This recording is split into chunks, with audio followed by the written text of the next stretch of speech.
各位网友，大家好，今天是2021年5月14号，星期五，欢迎大家参加王健美日观察直播2的节目。我们今天有3个主题，第一个，日美法澳4国东海军演值得关注；第二是台海试射中程导弹，对抗大陆军机；第三个是美国 Colonial 管道公司向黑客支付了赎金啊。那我们讲这3个，后面这个呢，其实我本来不想讲，后来但是看到有网友在我推特上留言啊，希望我说一下，我就说一下，好吧？那先说这个东海军演啊，那么美国、日本、法国、澳大利亚啊，14号开始首次在东海进行联合军事演习啊。那么军事演习的代号叫 ARK-21，包括空中、陆地、海上3个部分，从11号开始一直到17号结束。那么日本海上自卫队14号发布的这个军演照片啊，那么由美国、日本、法国、澳大利亚这个多国的海军参与的这个海上军演，日本直升机护卫舰啊，这个伊势号为中心啊，那么各国海军在这个东海编队航行，上空还有这个美国鱼鹰运输机飞行。那么显示这个多国军舰在东海编队航行啊。那么这次演习其实是分阶段进行啊，第一阶段是11号到13号已经结束了。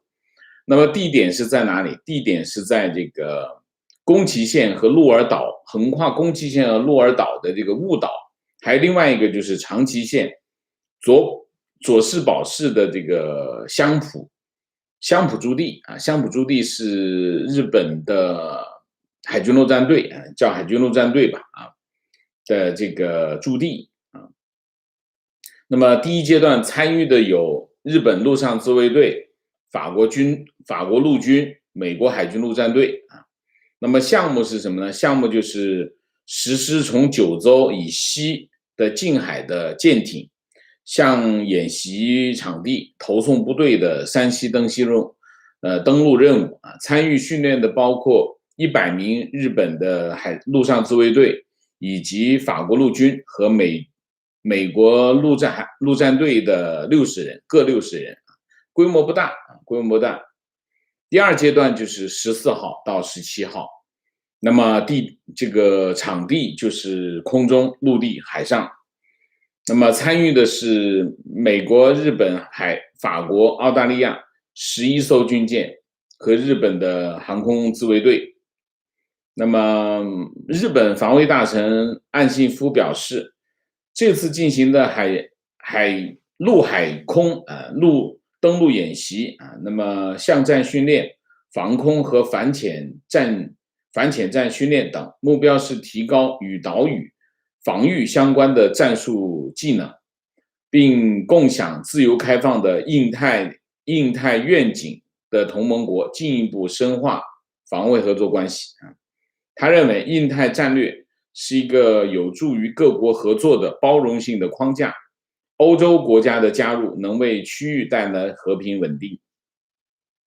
那么当然，这场在东海进行的这个军演，毫无疑问是向中国发出信号啊，就是演给中国看的。军演肯定是演给中国看的，对中国进行一种反制和威慑。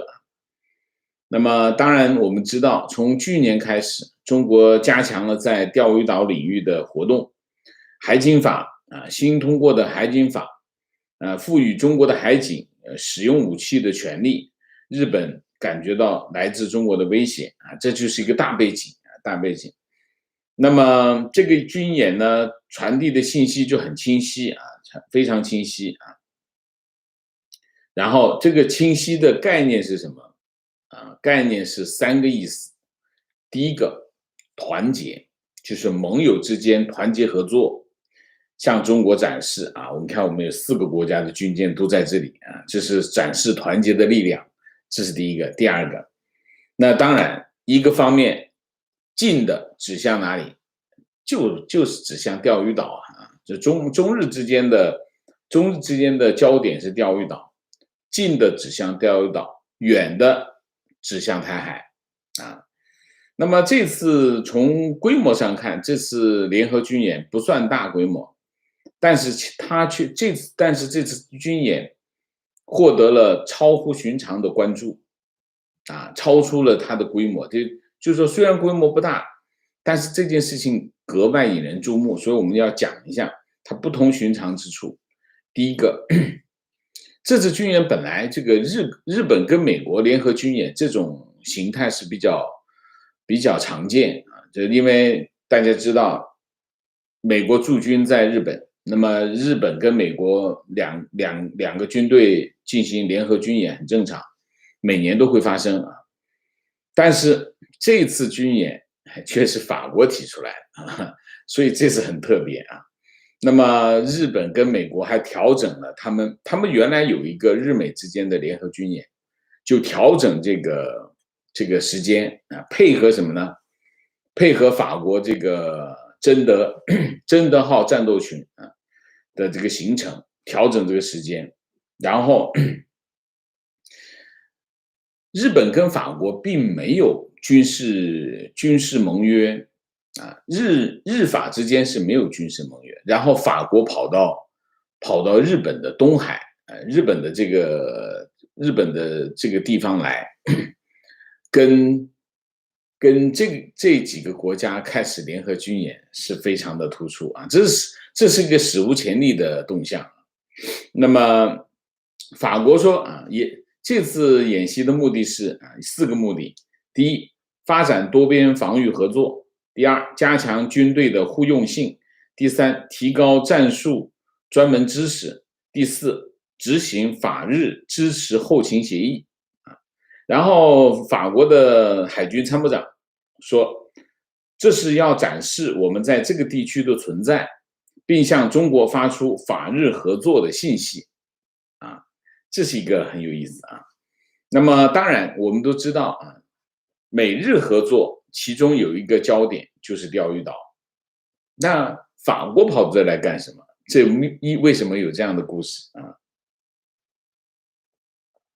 那么我们就可以看到，过去一段时间我们之前讲过啊，在欧洲其实有一件事情正在发生，就是整个欧洲国家核心是谁？核心就是法国跟德国。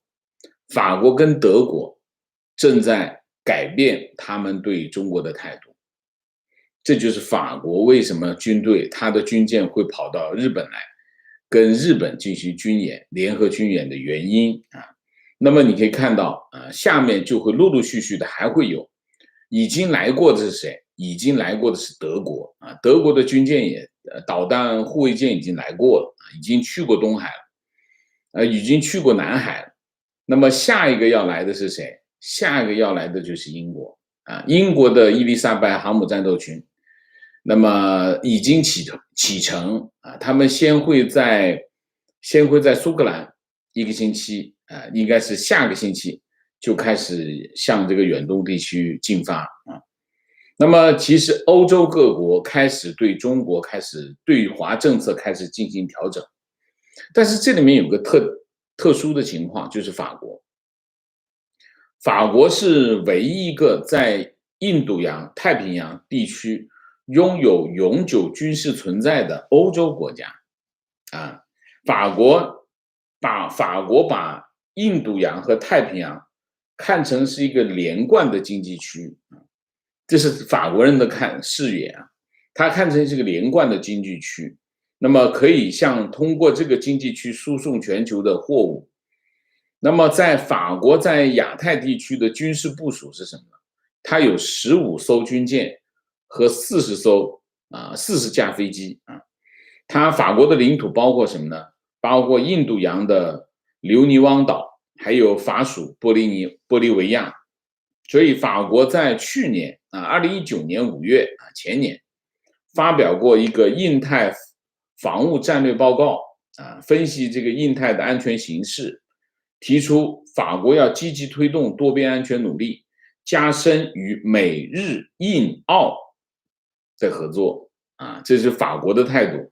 所以法国派军舰到日本来，除了显示它的存在感，它还是要展现法国这个重塑它大国地位的这种雄心。法国是有这种特征的啊。而且另外一个方面，你从这个叫什么？你从这个地缘政治的角度来看，如果我们看法国把这个印度洋和太平洋看成一个连贯的经济地区的话，那么中国在东海、在南海的扩张是会影响到法国的啊。这是第一个，这个军演的第一个特殊的地方。第二个特殊地方就是澳大利亚。那么对于澳洲来说那他之前参加像美国啊、日本啊在南海的军演，这不意外，就因为澳洲它如果是在南海的军演，这对澳洲来说它属于域内这域内就是区域内，它算区域内。但是如果这个军演跑到这个东海，它肯定是个域外这是个域外。所以他这个不远万里来到东海参加这个军演，值得关注。为什么为什么？这里面有2点。第一点，我们可以回忆一下，美日之间美国跟日本之间曾经有一个明确的表态。什么表态？就是如果台海发生军事冲突，那么会为冲突做好准备。日本之间曾经有过这样的表态。同时澳洲跟美国之间也有一个这个表态，就是如果台海发生军事冲突，澳大利亚责无旁贷。因为澳大利亚跟美国、日本跟美国都是军事同盟，他们都不能置身事外。所以这背后是什么？这背后就是美国是核心，然后日本、澳大利亚作为4国集团的一个成员积极配合。所以为冲突做好准备，这个背后的意思是什么？这背后的意思就是一旦美国介入台海和中国发生军事冲突，日本、澳大利亚会站在美国一边，提供帮助。那么这是你可以把这件事情看作什么呢？看作澳大利亚不远万里来到东海参加这个军事演习的背景和原因这是第2个。第3个，我们再仔细的看一下这场军演的内容，你就发现这个军演是2条线。一条线就是我们刚才讲，就是正在发生的，现在正在进行的海上、空中的这个主要是海上军演。那么另外一条线就是陆地上的军演。陆地上的军演主要包括什么呢？包括离岛登陆和防御，离岛登陆与防御和巷战那么地点就是一个是长崎县佐世保市那么叫香浦驻地，就是另外一个就是雾岛，两个地方实施。从位置上来看，它是日本的西南，所以它叫离岛防御。离岛指的是谁？虽然不是在那个地方，但实际上指的就是钓鱼岛。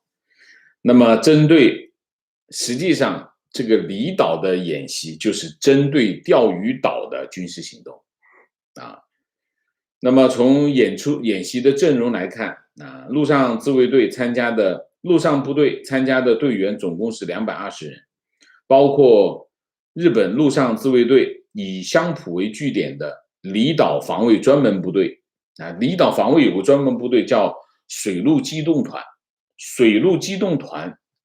100人，然后美法各60人。那么当然这个规模很小，因为刚刚开始先熟悉一下那么水陆机动团相当于什么？相当于海军陆战队，就是日本的海军陆战队那么出动海军陆战队说明什么？就印证了这场陆上演习，实际上这演习的想定目标是什么？想定目标就是钓鱼岛啊。所以呢，你看啊，这是一块啊，这是一块，就是在陆地的这一块，陆地演出的这一块，目标就是钓鱼岛，这是第一个。第二个，那么在这场演习当中啊，你看哈，美国派出的是2栖船坞运输舰新奥尔良号，以及巡逻舰和鱼鹰运输机啊，这是美国。法国就是2艘，一个是2栖攻击舰雷电号和护卫舰这个叙库夫啊，澳大利亚就是护卫舰帕拉马塔啊。那么日本的阵营最强，日本的阵营包括什么？准航母就叫伊势号，准航母就你说它是直升飞机也行，你说它是航母也行啊，就基本上就是准航母啊。然后宙斯盾驱逐舰、竹柄号和金刚号、运输大宇号7艘水面舰艇、潜艇、巡逻机，日本的这个阵营最强大。所以你可以看这次军演啊，日本是主角，出尽风头啊。那么大家知道，日美峰会啊，解决了一个基本的问题，就是日本跟美国解决了双方针对中国的战略合作的问题啊，双方已经达成一个战略合作的政治选择。那么这就是日本和美国在亚太地区进行战略合作的一个起点啊。以这个为背景，那么日美和其他的盟友搞军演就不奇怪了啊，一点都不奇怪。对日本来说，他要抵抗来自中国的压力，他一个人不行，因为中国其实这些年的扩张的速度是非常的快，包括中国本身的军事实力和经济实力摆在这里，所以日本单独对抗中国那是不可能的事情，所以他需要美国，需要美国的支持，需要美国的配合，需要美国的提供的资源和支撑战略支撑。反过来，美国也是一样，美国跟中国的对抗越来越激烈啊，美国很清楚，他在东亚需要一个支点，也就是盟友啊。那个盟友没有任何一个国家比日本更值得美国信任，所以美国没有选择，他唯一的选择就是日本。所以日美两国的战略合作其实基本上是一个互为需要的一个过程。所以虽然你可以看，我们之前在日美峰会之前，我们做过一个专门的题目，讲的是什么？讲的就是日本在日本首相菅义夫啊，他在政治上遇到的一些掣肘，他是在政治上是遇到一些掣肘，但是其实日本还是很清楚，他们在战略上的这种选择其实并不多啊，所以最终结果就是你看到的这个结果啊。所以在这个情况之下，日本现在的行动有3个特点。第一个特点就是美国希望他做的啊，美国希望他做第一个，就是日本现在做的所有的战略动作，第一个是美国希望他做，第二个基本上跟现有的盟友，包括美国的盟友，也是他的盟友一起来做，这是第二个。第三个，美国和日本和这些国家之间有很多利益的纽带和共同的诉求，核心是什么？就是遏制中国，没有别的。其实现在日本在现在做的所有的战略动作，就这3个特点啊。所以你看看这场军演，4国的军演规模不大，但是引起广泛的关注。它反映了什么？反映了中国和西方国家的这种对抗进入了另外一个阶段。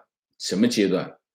就是西方，就是以前我们看到的以前的那个场景，就是西方列强纷纷的向亚洲汇聚，就是一个这样的场景。那么这意味着什么？意味着拜登政府的以价值观为核心的对抗模式开始逐步奏效啊，这是一个非常重要的变化。我们通过这场军事演习，你可以看出这个趋势啊。这是我们的第一个主题，我们就讲这么多。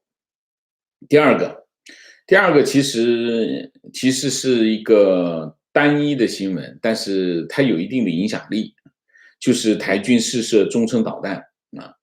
12号，这不是今天发生的啊，12号，台湾有2架F-16V 的这个战机挂上了这个中程导弹，这个中程导弹叫 AIM-120导弹，从嘉义基地起飞啊，向东南空域飞，各发射了1枚 AIM-120的中程导弹，击中靶机啊，试射成功。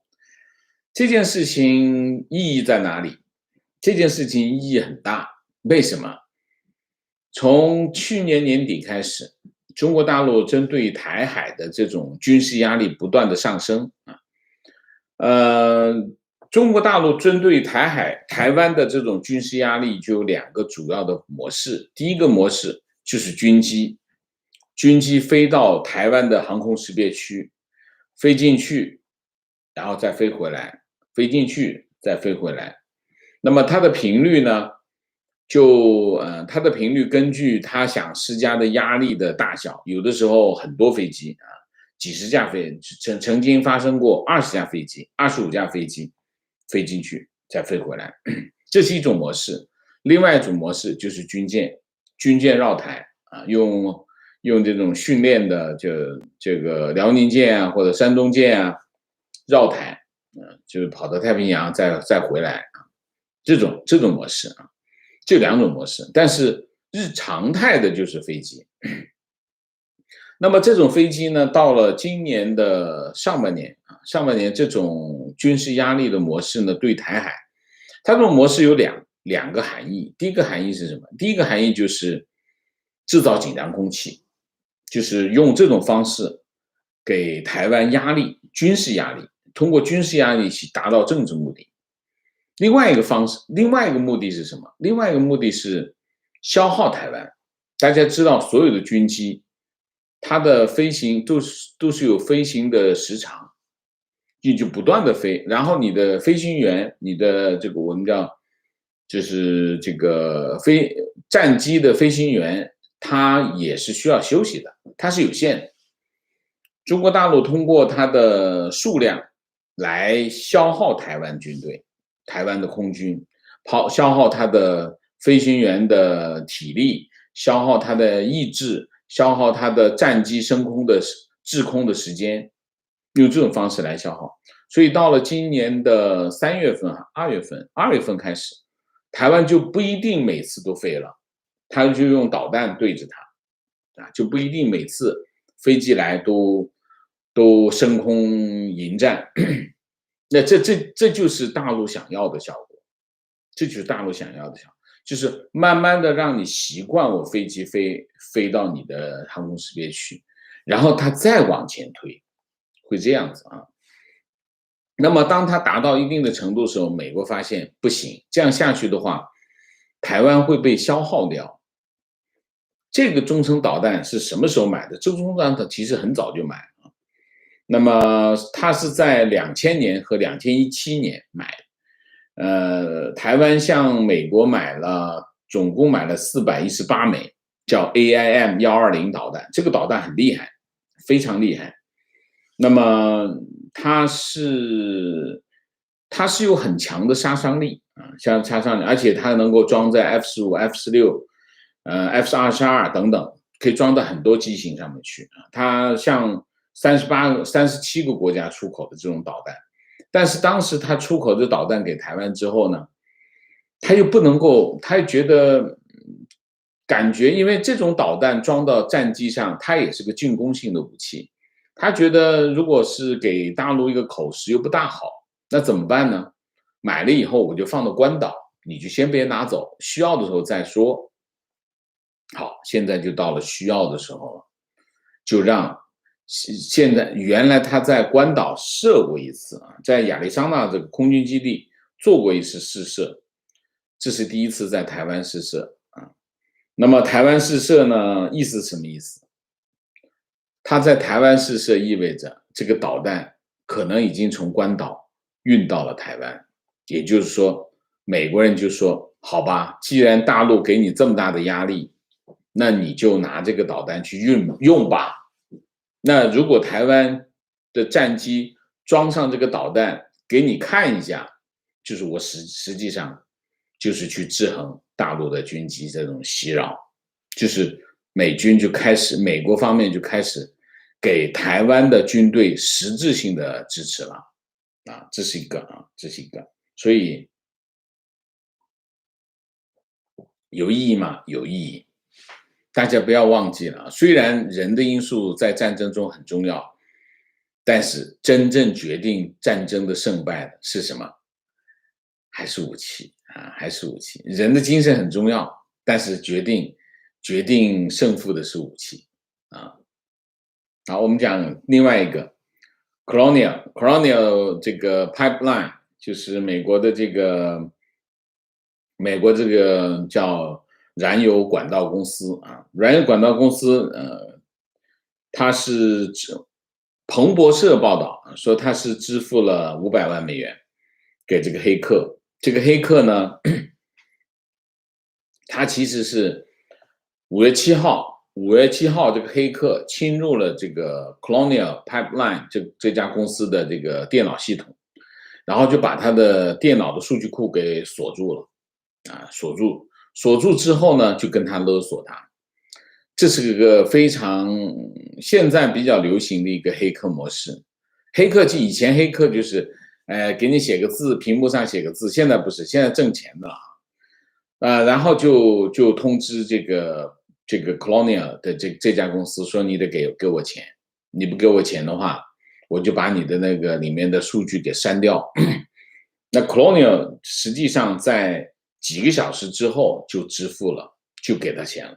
用什么支付？加密货币。加密货币因为就是去中心化，就这个厉害啊，就是说它就可以不留痕迹的支付啊。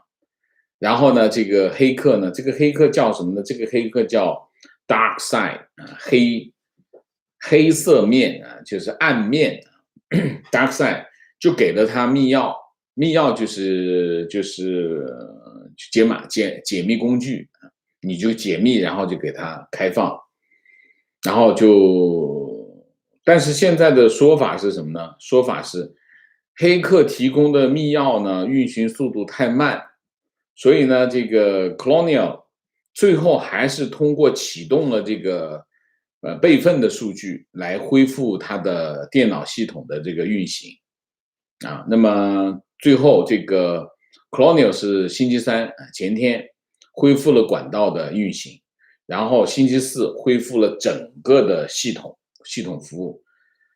联邦调查局说这个通报说这个 Colonial 向 Colonial 发动这个网络攻击的黑客组织叫 DarkSide，他使用了这个勒索软件锁定加密电脑系统，然后向用户索取财物，然后再释放数据啊。Colonial 是美国最大的这个燃油运输管道服务商，主要的业务是把这个成品油从德州运到美国的东部和南部地区啊。Colonial 连接这个德州和这个新泽西州这个管道全长是5500公里。那么被黑客攻击之后，公司主动切断了它的大部分的系统，等于就是它的系统就它为了保护它的系统，所以他就实际上把它停掉了。那么所以它的管道的运输也就全部停下来，导致了美国各地燃油的供应紧张，价格上涨啊。分析师说，东部受影响的各个州的汽油供应需要几天的时间才能恢复，我觉得基本上已经恢复了。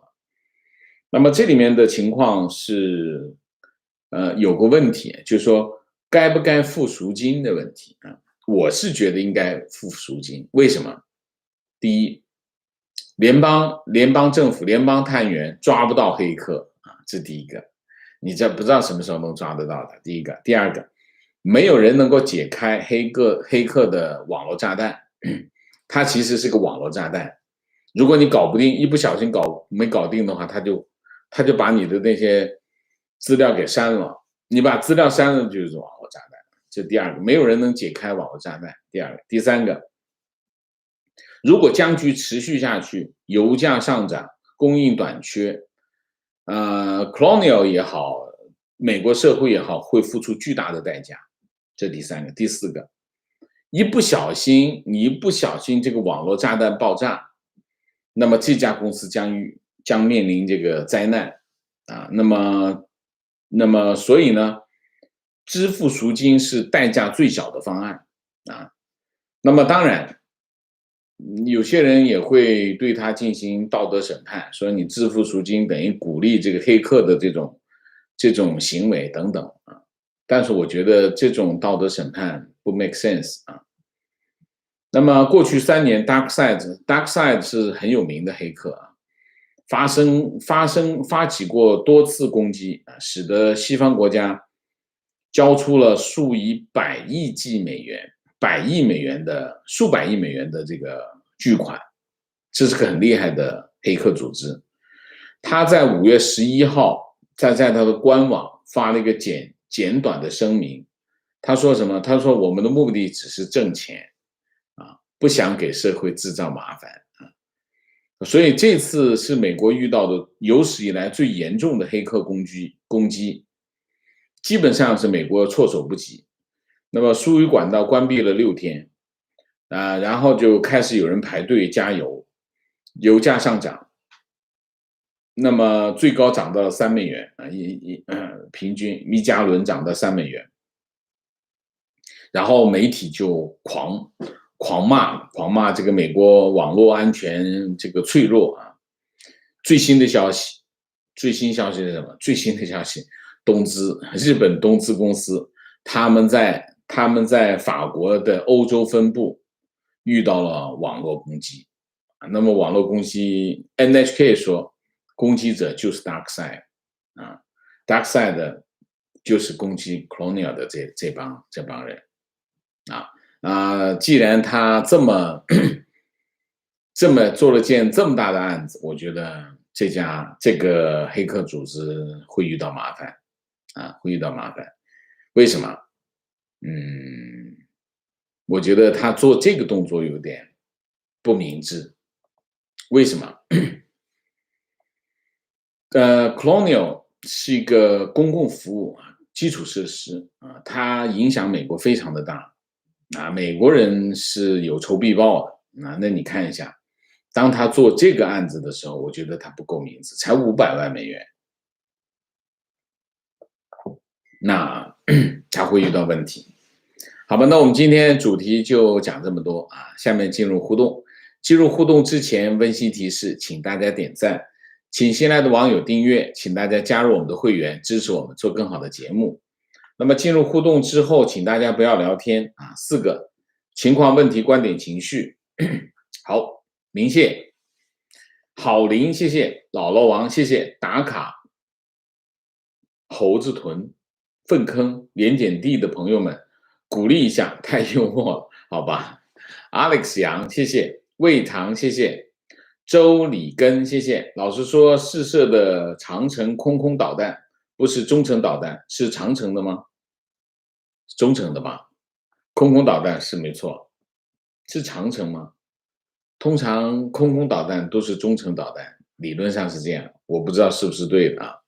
我印象中应该是这样，通常就是空导弹就是战机打翻战机的，它不会太远，打太远的话不 make sense 嘛，因为飞得很远嘛。卡卡七七，谢谢。HJ1985 打卡悉尼，王舍早上好，谢谢。好，观点，南海是澳洲和日本最重要的贸易航线，如果台湾沦陷，中共就更容易掌控南海，澳洲和日本的贸易就几乎被中国卡住脖子，估计这两个国家一定会力保台湾。OK。提问，这两天看见以色列的导弹能精准的炸掉一栋楼，旁边的一点事儿都没有，事先预警用的小导弹能精准的落在大楼前的小巷，提醒大家撤离。想起之前中国说他们发射了2颗导弹，但美国说监测到4颗，一颗落在大海，网传另一颗落在广西，这两事儿可以比吗？不可以比啊！而且你看啊，我今天看一个视频更搞笑，以色列在炸那栋楼之前打电话给那个居民说：“你们赶紧撤，我们要炸你旁边那栋楼。”然后那个人就在问他：“你那个会不会炸到我的楼？”他说：“我们尽量不炸到你的楼。”就是以色列就能做到这一点啊。所以这件事情，你可以看到，就是说中国和发达国家之间的差距真的是非常大，不是一般的大，是真的非常大啊。提问：现在西方社会持续反制中共，武装不断升级，中国大陆又是洗脑那么多年，底层人民有相信中共谎言的，也有知道中共撒谎成性但无能为力的，上层有为了生存不得不撒谎，也有为了利益不断撒谎，骗了别人久了，也必然骗了自己。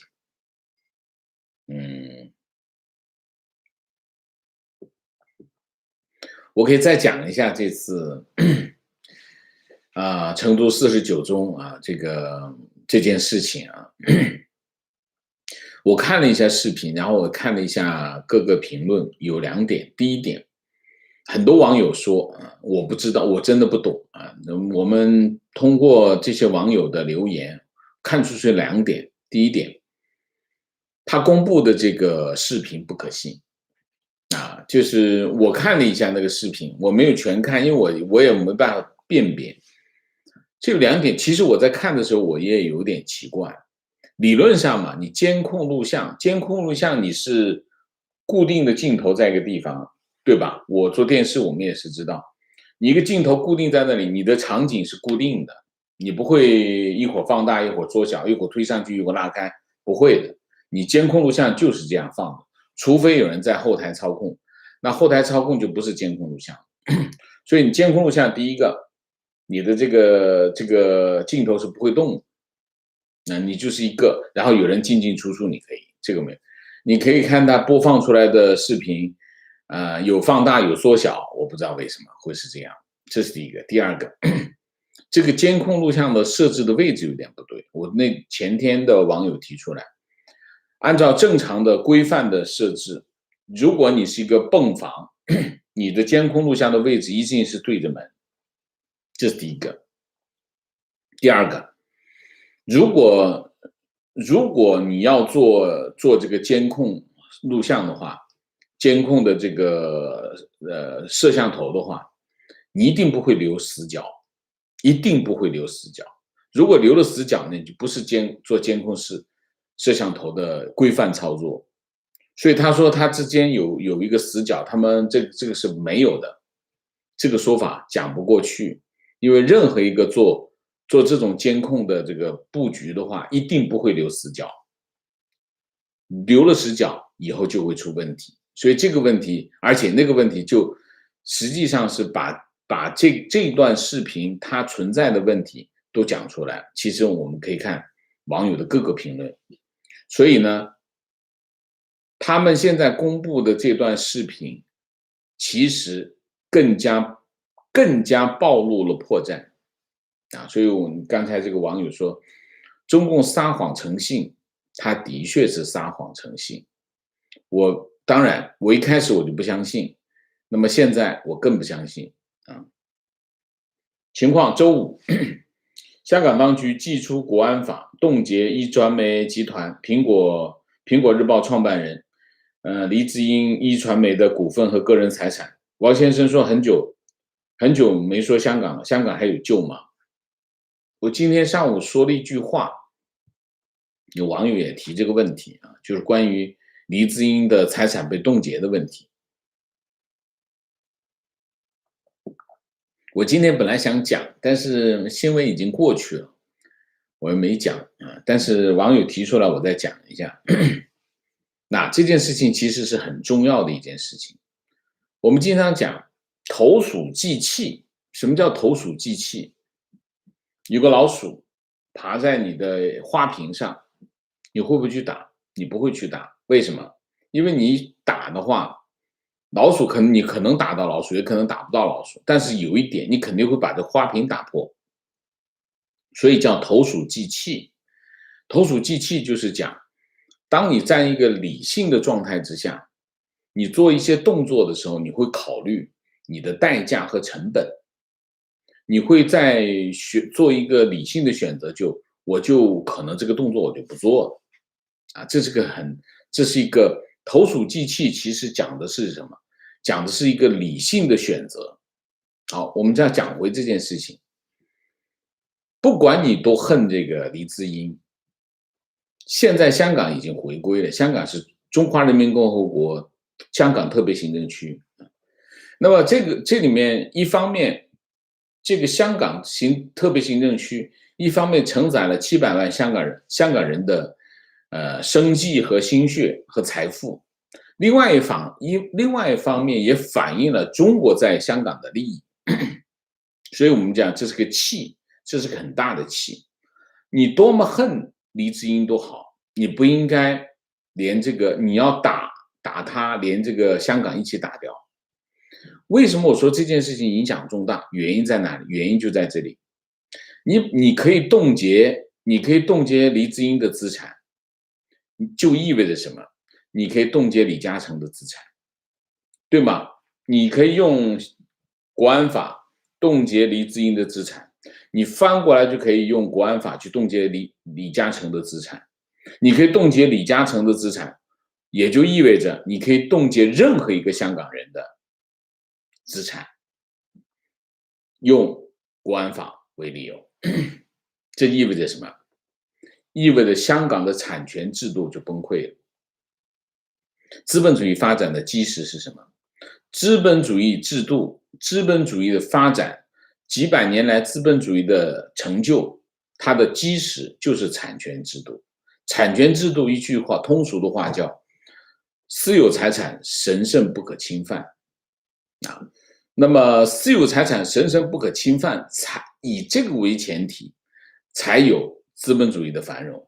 你现在看到全世界的繁荣是以这个为前提。香港作为一国两制的香港，它实行的资本主义制度是保证香港繁荣稳定的一个根本前提。如果你把香港的产权制度破坏了，那么一国两制就不存在，或者我们翻过来讲，也就是香港的资本主义制度也就不存在了。这意味着什么？他们去打击黎智英，同时摧毁了香港的现有的产权制度，也就摧毁了现在的香港的资本主义制度。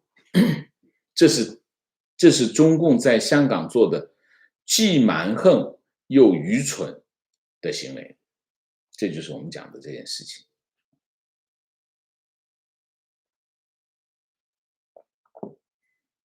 提问：如果发生战争，中共会把人民当肉盾牌吗？我不记得是华春莹讲的还是赵立坚讲的。14亿中国人民是中共的铜墙铁壁，你记得吗？你去搜一下。铜墙铁壁和你说的人肉盾牌就是一件事啊，一件事。习近平小学博士，他曾经喊过一句，他学这个毛泽东喊这个人民万岁。习近平喊什么？习近平喊这个人民就是江山，江山就是人民，他喊出这个口号。其实中共经常一不小心乱说真话，乱说实话。就是这个外交部发言人，大家可以搜一下，到底是谁说？赵立坚说的啊。这个14亿人民是这个中共的铜墙铁壁，就是人肉盾牌。一定会啊。那么我衍生一下，我同时想到了习近平讲的就是人民就是江山，江山就是人民。同时我就想起了什么？中共最喜欢讲的是我们打天下，打下的江山啊，喜欢打江山坐江山，打江山坐江山，是不是就是打人民做人民啊？一样的，一不小心又把真话说出来了。情况，钟南山昨天打的疫苗作为抗疫模范，民众都打了3亿多，钟南山才开始打，证明高层也是对疫苗没有信心，等3亿多韭菜打完，观察后再打。另外，钟南山当年因为亏空公款，准备被双规，后来非典爆发，上头拨款给他填了窟窿，救他一命。而且他也没有说他打的是什么疫苗。你不小心打的是别的呢？啊，我不相信，反正我不相信他这种演戏，这种演戏，就让他演吧，我们不看。提问：今天《纽约时报》一篇专栏，美国已经无法再定义何为民主。作者指出，当今世界上很多标榜民主的国家，比如印度，虽然也实行民主选举，但公民投票给威权民粹主义者，民主沦为不受约束的多数人权力政治。但美国想要建立一个反对专制的民主联盟，特别在对抗中国方面，像印度这样的国家是至关重要的。因为作者认为，美国应该在言辞上把遏制中国的努力与恢复全球民主的努力分开。恢复全球为什么？请问王先生是否同意？怎么看待民主国家中的民粹主义？民粹主义很受欢迎啊！你看一下民粹主义是什么？不能要福利啊，不能花太多的钱啊，小政府大社会啊，很多啊，很多。民粹主义很有号召力啊，但是民粹主义不完全不对。我们讲这个世界上是多面的啊，那么每个社会需要每一种力量来制衡，它其实是需要制衡。你比如说美国有共和党啊，有民主党，那么互相不对付啊，然后也就互相制衡。你提你的政治议程，我听我的政治议程，双方两个互相制衡，所以没有说哪一个政治主张是必须的。其实是什么？你看美国的政治，其实我虽然也有网友说我不熟啊，我虽然不是跟的很多啊，但是我也知道，美国的政治像个钟摆，当这件事情做过的时候，他就开始往这边摆，不断的摆，这就是政治。所以你说，有没有标准答案？民主政治是不是有标准答案？没有标准答案。当然，中国人很不习惯民主，其实中国人是最不习惯民主，特别是你看到美国的民主现实，那就吓破了胆。哎呀，这不完蛋了！民主就是这样。民主是什么？民主就是一个危险的平衡，它永远在崩溃的边缘，摆来摆去，摆来摆去。最重要的是什么？最重要的就是你不能够让它走向独裁啊，就是某一个人把这个民主救了啊，这个想法是不能有。只要不是这样，总之没有救世主，民主就能走下去。至于说恢复全球民主和这个遏制中国的努力分开，我不知道怎么分开。如果分开的话，那民主政治联盟怎么建立呢？我不知道什么意思啊。我认为有2点。第一个，在政治上诉求啊，通过政治诉求来联合民主国家，这个做法是最低成本的做法啊，也能够反映这些民主国家面临的这种面对的这个焦虑，所以这是一个可行的方案。那么如果你要把这个方案放掉，放到边上去，那你拿什么来说服大家？所以我不理解这个美国定义，无法再定义何为民主这篇文章目的何在？他到底讲什么？没有一个国家可以定义民主是什么，民主只能定义我自己认为的民主是什么。美国有美国的民主，印度有印度的民主，法国有法国的民主，德国有德国的民主。不同的民主在不同的土地上开出不同的花朵，没有标准答案，包括台湾也是一样。民主是什么？民主是一种精神，然后在这个精神之下形成的一个制度。那不同的历史、不同的条件有不同的制度，所以民主核心的不是一个标准答案，是一个精神。情况曾经听一个海军炫耀，他自己经常带着潜水装备去偷渔民养殖的鲍鱼，还曾经听过一个军人炫耀自己治性病不要钱，还说他们军人性病感染率很高。虽然都是碎片信息，也可以管窥这个所谓的解放军有多少战斗力，所以我从来不相信他们敢入侵台湾。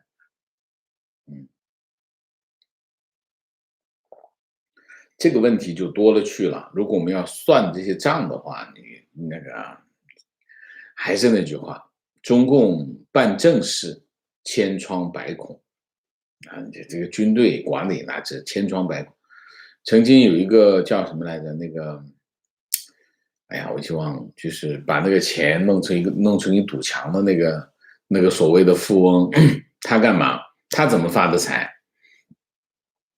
他去军校，去中央党校，将军班，他先搞定中央党校的校长和书记，混好。所以中国充满了这种故事啊，充满了这种叫什么名字来的？那个很恶心的那个把自己装扮成雷锋的，拿把冲锋枪的那个叫什么来着？大家有谁记得吗？我忘了叫什么名字。他的故事是什么故事？他故事就是他先是去这个认识了中央党校的校长陈光标啊，陈光标。那故事我讲一下啊，也讲军队的，这其实就是军队。陈光标他先认识了中央党校校长跟书记，天天请他们吃饭，吃到后面书记跟那个送礼请吃饭，到最后他们都不好意思了。他说：“光标，你到底有什么需要，你说出来，你的天天搞得我们不好意思。”他说：“我没啥，我就想读个书。”那你可以啊，你想读什么书？我们这个党校什么课你都可以上。他说：“我没别的，我就想去听那个将军班的课，看看他们到底上课在讲什么。”他这个好办，去听，他就让他去听。所以你看，中国的制度就是这样，搞定了领导，啥都全平汤啊，就去将军班。这个陈光标到了将军班，好，将军班里面什么坦克司令啊，什么导弹司令，这个二炮啊，这个混熟，天天跟大家喝酒吃饭，把大家混得非常的熟。最后他做了个什么生意？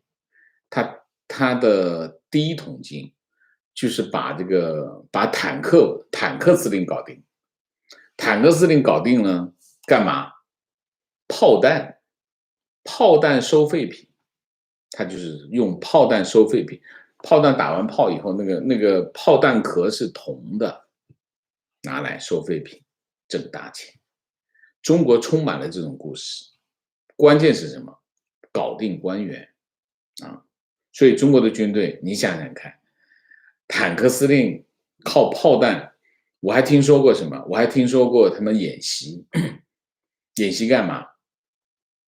演习倒卖油料。因为演习你这个要准备油料啊，你坦克出去，汽车出去，长途这个要使用很多的燃料，那就先备好这个油料。这些将军怎么做？怎么办？把这油料给卖，留下一半。这个坦克本来要行进1000公里，只走个500公里就行了，就是这样。所以演习只演习的做个样子就可以，这就是解放军。解放军已经腐败到这个地步，所以打什么仗？他有什么战斗力？你觉得他有什么战斗力？我真不觉得他有什么战斗力。情况打卡澳洲，说说我的粉红老丈人，他想飞回山东，当地华人医生建议至少1针 AZ 疫苗保护自己。老丈人回应的是打完针血清会呈现阳性，因上不了机。在澳洲全部疫苗免费提供，有辉瑞跟 AZ， 但辉瑞数量有限，所以大部分人都接受 AZ。华人医生都建议回国之前至少打1针 AZ，减少感染后重症。免费的 AZ 不打，估计想回国打爱国疫苗，这智商真的无法评论。那是喜戏，那就喜得抽筋了已经。情绪，昨天身边最后一个能聊天的朋友，也因为我的反共思想而离我远去，我彻底成了异类。他最后说的是：“你看的那些东西影响你太大，少看点吧。”好吧，为什么要这样？没必要。我还是劝大家，你看了就看了，不要去炫耀这些东西，也不要尝试说服你的朋友。跟你好的朋友，你可以提供一个选项给他们，但是你不要说服他们。为什么？就两个因素。第一个因素就是，从安全的角度考虑啊，第一个因素。第二个因素就是，你还是要去宽容别人拥有跟你不同的思想。所以这两个，所以我不建议大家去说服大家，说服别人啊。你可以提供一个选项为他好，你可以提供一些信息，提供一些观点。如果他很抗拒，完全不接受，就停下来。我觉得是这样，你参考一下好吗？情况前2天看到一个视频，标题是日本女人大量来上海，背后有惊天的秘密。实际内容是说女性在日本男女不平等，来上海找到尊严等等，与实际中国情况完全不符的洗脑宣传内容。但更搞笑的是评论洗脑完全洗歪了，所有人都在说日本间谍会越来越多，上海话会变味啥的，完美诠释在国内什么叫相互喂食。我还是建议大家少看这些东西，真的这些东西真的是，我没办法，我得看啊。你说的这些内容，我天天在什么头条新闻、网易这几个网站上面都是这些。我没办法，我要看，但是大家可以选择的还是尽量少看，浪费时间。观点从以色列这种举动可以反观中共在新疆对维族人民众的反人类行为。观点：民主是最不坏的体制，因为在民主历史中，在选举期间说一套，在执政期间做一套的政客几乎没有。这种不要脸的政客必定遭千夫所指。他会因为欺骗选票而身败名裂、妻离子散。情绪：1994年罗马世界游泳锦标赛上，因尿检呈阳性，钟南山女儿钟维月成为中国游泳选手第一个被禁赛的运动员。情况：美国 G1 公司第6代自适应发动机 AX100 研制成功。推力比美国现有的最先进的发动机推力增加10%，油耗减少25%，航程增加35%，可能成为第6代战斗机发动机。它唯一的竞争对手是美国惠普公司的产品。好吧，好，明谢周明，谢谢。好，我们今天的节目就到这里，感谢大家的参与，我们下个节目再见。在见之前，请大家点赞，请新来的网友订阅，请大家加入我们的会员，支持我们做更好的节目，做更好的自己。谢谢大家，谢谢。